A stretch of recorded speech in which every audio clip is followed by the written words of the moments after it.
This is not how to create energy, okay? I used to do this. I don't do it anymore because both of these items have made me very tired. Today we're going to show you 7 ways to boost your energy in a big way. But I'm talking about generating true energy, not stimulating your body with certain types of stimulants like coffee and things like that. I'm talking about truly giving you the energy that gives you this sustained feeling that you have endurance and you're very awake and every part of your body is working. You see, things like caffeine don't really give you energy. They get rid of the fatigue molecule so you're less tired, but they don't actually boost your energy. Glucose or sugar might appear to give you energy, but in reality, it's going to make you tired after you consume the sugar. Both of these have over 50 grams of sugar in them. That's like 12.5 teaspoons of sugar. So let's dive right into those 7 different ways, okay? The first thing is using magnesium. Magnesium is the cofactor to make ATP. You can look at ATP like a battery, okay? So if you don't have magnesium, you can't make ATP. So the number one symptom of a magnesium deficiency is, you guessed it, fatigue. So the question is, how do you get magnesium? Spinach, almonds, avocado, fish.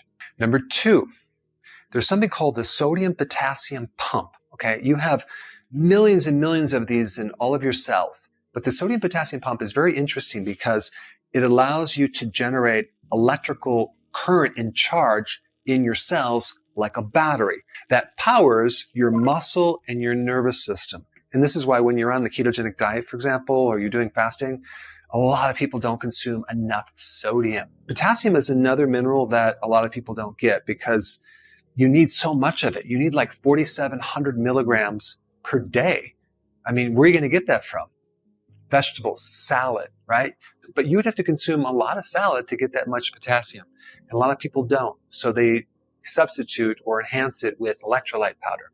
All right, number 3, just basically generating more mitochondria. It's called mitochondria biogenesis. The number one way to do it is through consistent exercise. Doing it over time where your body can adapt and adjust to the workload by generating more mitochondria.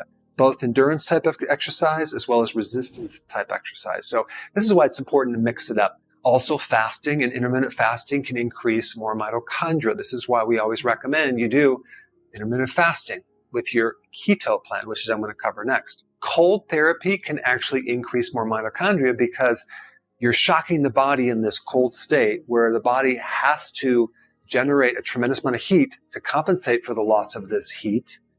And the body must maintain 98.6 to the core.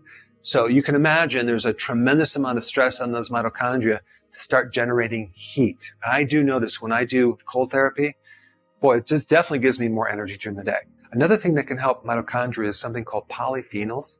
So this could be in just like eating certain vegetables, herbs, certain supplements with polyphenols like blueberries or other berries can give you polyphenols.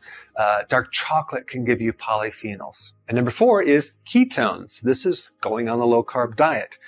If we compare ketones to glucose as a fuel, the ketones will give you like 10.5 kilograms of ATP versus the glucose only gives you 8.7 kilograms of ATP. So low carb is definitely the way to go to get more energy. Next one, carnitine. Okay, carnitine, what is that? That is a compound that can help transport your fat into your energy factory called the mitochondria. It can help you increase endurance while you exercise. It delays the fatigue factor. It can even act as an antioxidant to decrease the damage in your muscles. Now, take a wild guess what food has the most carnitine of any food there is on the planet. And that is red meat. This is why probably when you consume red meat, you have more energy. That's one of the reasons. Number 6, apple cider vinegar. And it's interesting because apple cider vinegar is an acid and it can be used by your mitochondria as fuel. Add a tablespoon in a glass of water each day.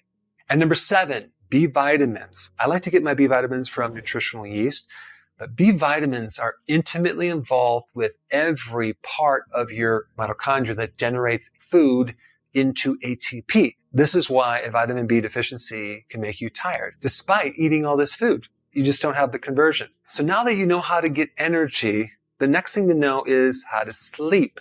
And for that information, I put this video up right here. Check it out.